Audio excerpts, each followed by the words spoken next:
Restaurant আমাদের কীভাবে বোকা বানাচ্ছে তা জানতে হলে এই ভিডিওটি দেখুন। প্রথমে কিছু কাঁচামরিচ, ধনেপাতা এবং পুদিনা পাতা নিন। এবার কিছু কাঁচা আম কুচি কুচি করে কেটে এটি ভ্যারান্ডারের মধ্যে ঢেলে নিই।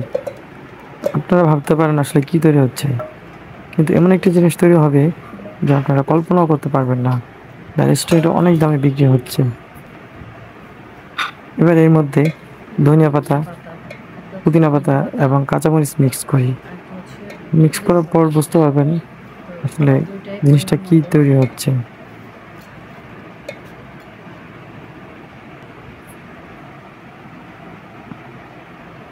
এবার এখানে পরিমাণ মতো লবণ মিশিয়ে নিই। আপনারা ইচ্ছা করলে বিট লবণও দিতে পারেন, কিন্তু এখন এখানে আমাদের কাছে না থাকায় আমরা বিট লবণ ব্যবহার করতে পারিনি। এবার এর সাথে মিক্স করবেন পরিমাণ মতো চিনি। আপনারা যতটুকু মিষ্টি খেতে পছন্দ করেন ঠিক ততটুকুই চিনি এখানে ব্যবহার করবেন। ও, একটি দারুণ জিনিস তৈরি হচ্ছে, আপনারা বুঝতেই পারতেছেন না। এবার এখানে কিছুটা পানি দিয়ে নেবেন। পানি দেওয়ার পরে এটাকে ব্লেন্ডারে একদম মিক্স করে নেবেন। দেখবেন এমন একটা জিনিস তৈরি হচ্ছে যা খেলে আপনার মুখে রুচি অনেক গুণ বেড়ে যাবে এবং আপনার স্বাদকে বাড়িয়ে তুলবে এবং শরীরে একটা প্রশান্তি নিয়ে আসবে গরমের দিনে। আপনারা কিছুক্ষণ অপেক্ষা করুন।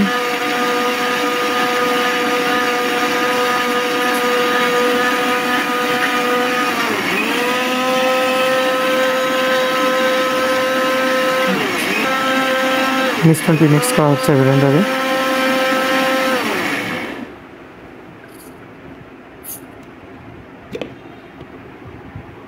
দেখুন কি সুন্দর একটি জুস তৈরি হয়েছে, যেটা ছিল আমের জুস, কাঁচা আমের জুস, যা খেতে খুবই মুখরোচক, যা রেস্টুরেন্টে অনেক দামে বিক্রি হয়, কিন্তু আমরা ইচ্ছা করলে ঘরে বসে এই জুসটি তৈরি করতে পারি। ওয়াও, এটা খুবই দারুণ। আপনারাও তৈরি করে ফেলুন এই গরমে কাঁচা আমের জুস। ভিডিওটি ভালো লাগলে অবশ্যই লাইক কমেন্ট করতে ভুলবেন না। দেখতেই পাচ্ছেন কি চমৎকার একটা কালার তৈরি হচ্ছে এখানে।